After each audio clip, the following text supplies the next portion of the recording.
Hello everybody, this is Tip Top MTG here today with another Magic the Gathering news video. In today's video, I'm going to be breaking down a humongous kind of announcement from Magic the Gathering at Comic-Con at home. So Mark Rosewater did this panel thing where he kind of just talked about Zendikar Rising. Before we get into this, there are no cards from Zendikar Rising spoiled or mechanics, but we do get hints at cards, we get hints at mechanics, and he talks about kind of the expectations for Zendikar, and so that's what we're really going to start with. So we kind of opened up with a section called like what can you expect. So to go over this, it is a land-based set. Similar to how Zendikar has been in the past, there will be things based around lands, and with that there are going to be lots of cool lands. We got the announcement that full art basics are returning. Now, in my head, I pretty much just assumed this was going to happen, although it wasn't really guaranteed, but just we've been seeing an increase in full arts, so it would have been weird if we go to the one place where full arts are known, like, to be almost a guarantee, and they don't do that. So they have been confirmed. He also says that there are going to be 6 new dual lands, and so that means I don't know why there's 6. That is kind of weird. My only thought is maybe they're like half colorless dual lands or something weird. I don't know.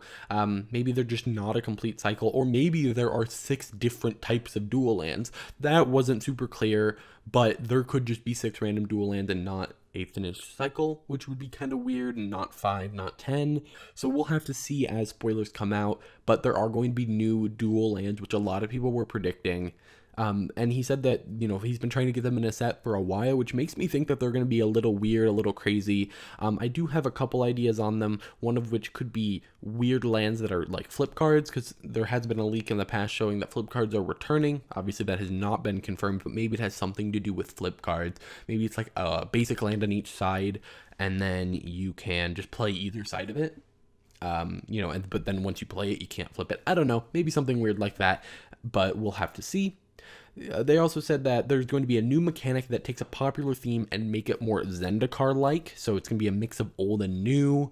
That's very vague, but we do get the confirmation of a new mechanic, and on top of that, there are going to be 2 returning mechanics from past Zendikar sets. So there are going to be 3 mechanics in total, and the 2 that are returning are going to be from past Zendikar sets. So if I were to make a prediction, I would probably say it's something like Kicker and Landfall.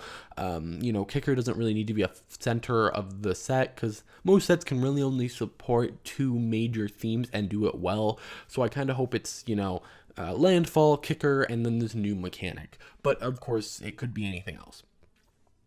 For all we know, it's Annihilator. Most likely not, but I mean, it could be.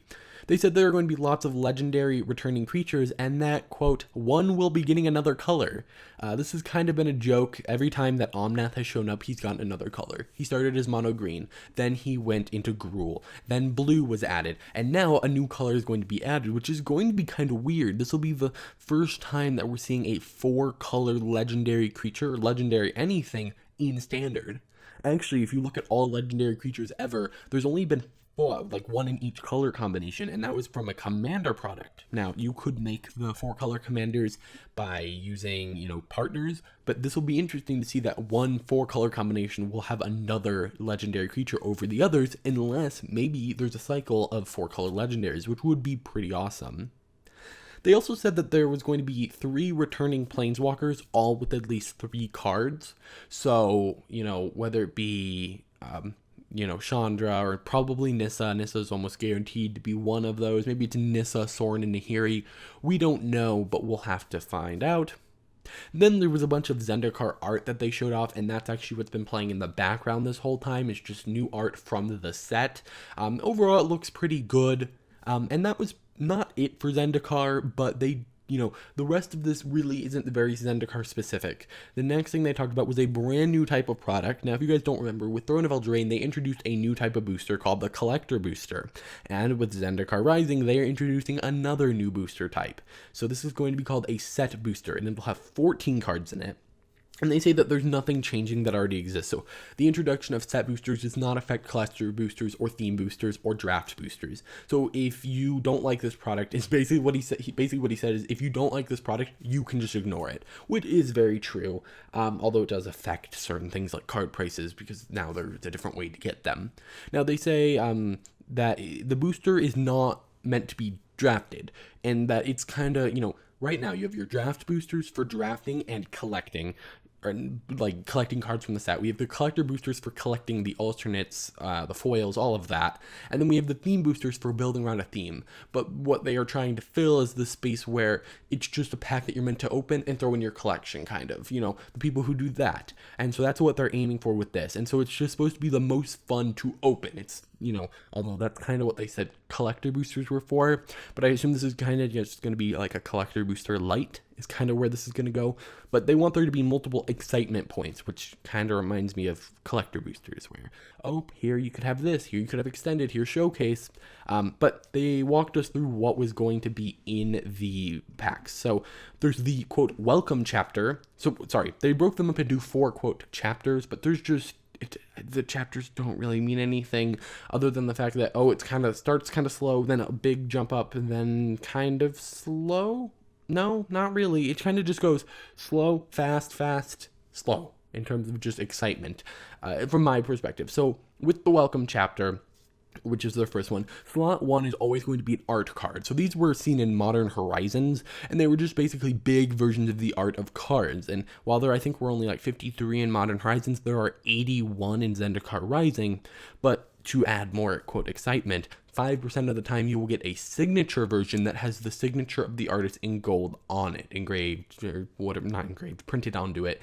So yeah, that's pretty cool. I don't know how much value these are really going to be, how valuable these are going to be, but we'll have to see. Then slot 2 is the land slot. So for Zendikar, it's basic lands, but these are the full arts, and 15% of the time you get a foil. So 15% of the time you're going to get a foil full art, which can be worth a decent amount.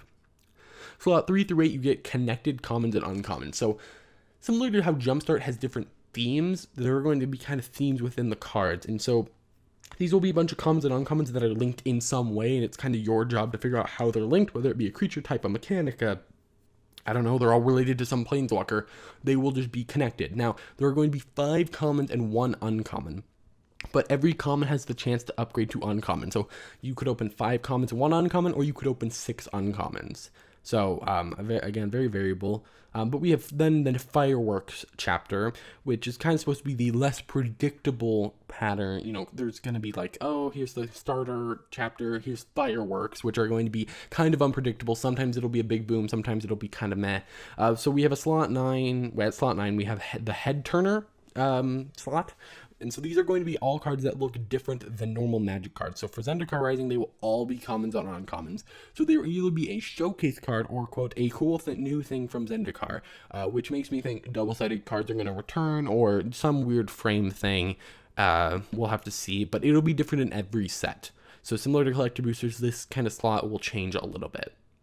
Then slot 10 and 11 are the wild card rarity, so they're just 2 random cards of any rarity. So you could end up with 2 mythic rares here, you could end up with 2 commons. And they don't really talk about the probability, but we'll get into that at the end.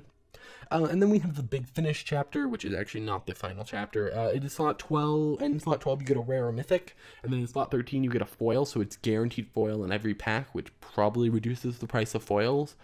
So that's interesting. And then the epilogue is what they're calling it. Slot 14 is the add or token, which you might think, wow, that's kind of lame. Why would I ever want that?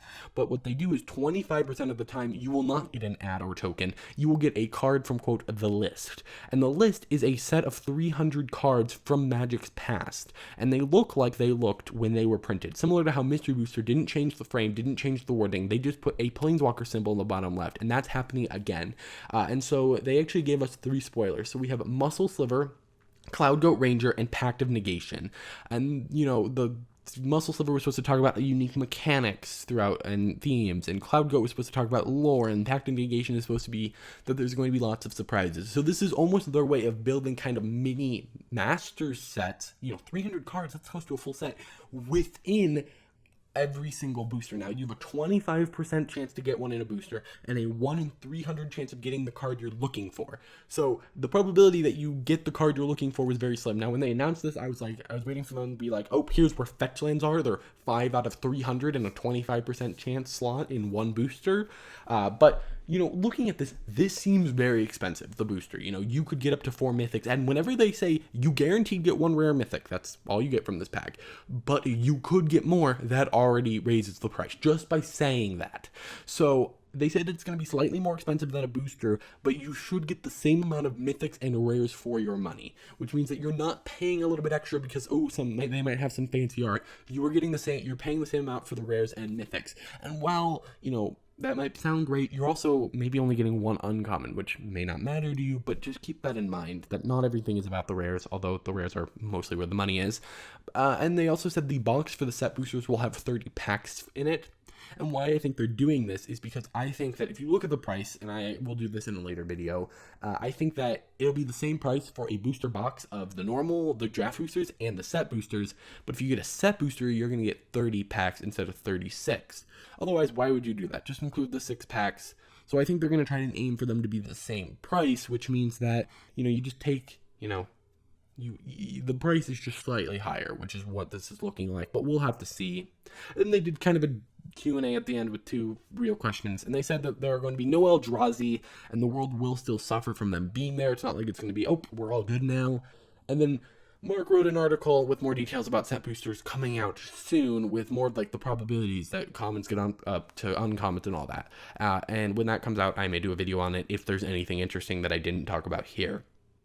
Now, throughout this video, you've been seeing all of the art, you've been, seeing some new information about Zendikar Rising, and that's all they talked about. So overall, there's a lot of cool information here, but we really didn't learn that much. I mean, we learned about a new product, but again, if you don't like that product and you're not that kind of player, that's nothing. So essentially, we just learned that there's going to be a 4-color Omnath, that lands are going to matter, and probably landfall's coming back. So we did learn a bunch, but I was kind of hoping for something a little more. But I guess we got more than I was kind of expecting at the same time. So it's kind of interesting. Let me know what you guys think about all this information in the comments down below. If you enjoyed, please hit that like button, subscribe, and I'll see you in the next one.